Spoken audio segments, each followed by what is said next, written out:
আজ কতদিন পরে ফড়িং দেখতে পেলাম। শনিবারটা আমাদের শুরু হলো এনাকে দেখেই। সারা সপ্তাহ স্কুল করার পরে আজকে ছুটির দিন আমি আর রেনা ঘুম থেকে উঠে পড়েছি 6:30টার সময়। আর কারণটা কি? আজকে ছুটি। সত্যি বলতে ভেবেছিলাম যে 10টার সময় ঘুম থেকে উঠবো, কিন্তু আমি আর রেনা কিছুতেই ঘুমাতে পারলাম না। ঠিক 6:30টার সময় ঘুমিয়ে গেল। চলে গেলাম আমাদের ব্যালকনিতে গাছে জল দিতে। রেনা স্কুল, রুশাস সব মিলে কিছুতেই গাছগুলোকে টাইম দেওয়া হয়ে উঠছে না। বর্ষাকালে গাছগুলো যে যার মতো করে বড় হয়ে গেছে, পুরো জঙ্গলের মতো লাগছে।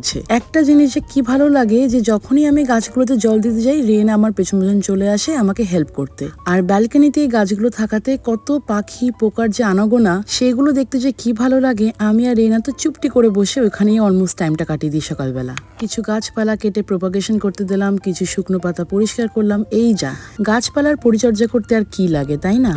আসলে তা না, অনেক কিছুই লাগে, কিন্তু আমি কিছুই জানি না, জাস্ট জল দিই। আর সত্যি কথা বলতে গাছগুলোর সাথে প্রচুর কথা বলি। সকালবেলায় রেনা আর কোকোর ভারী মজা, কারণ এসেছিল আমার বাবা মানে ওদের দাদু পাইনাপেল নিয়ে।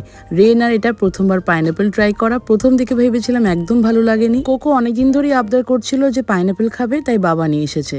তারপরে যখন রেনাকে দেখছি, ও মা, ও তো ভারী এনজয় করে খাচ্ছে। ভয় পাচ্ছিলাম যে মুখ চুলকাবে, কিন্তু দেখলাম যে না, মনে হলো পাইনাপেলটাও রেনার ফেভারিট তালিকাতে নাম লিখিয়েছে। গাছপালা, রেনা, কোকো, সকালবেলা বাবা, এই সব মিলিয়ে সকালবেলা কি তাড়াতাড়ি সময়টা যে কেটে গেল বুঝতেই পারলাম না। দেখতে দেখতে আমার রুশাসে যাওয়ার টাইমও চলে এসেছে। আর দেরি না করে বাবাকে ওদের কাছে বসিয়ে আমি রেডি হয়ে চলে গেলাম আমাদের রুশাসে, যেখানে চলছিল আজকে বেসিকের ক্লাস। একটা জিনিস দেখলে কি ভালো লাগে যে রুশাসে যারা ফ্যাকাল্টি আছে তারা স্টুডেন্টদেরকে কি যত্ন করেই না সবকিছু শেখায়। সমস্ত স্টুডেন্টদের সাথে রুশাসের টিমের সম্পর্কটা প্রচন্ড ভালো। আর আশা রাখছি যে সারাটা জীবন যেন এরকমই থাকে।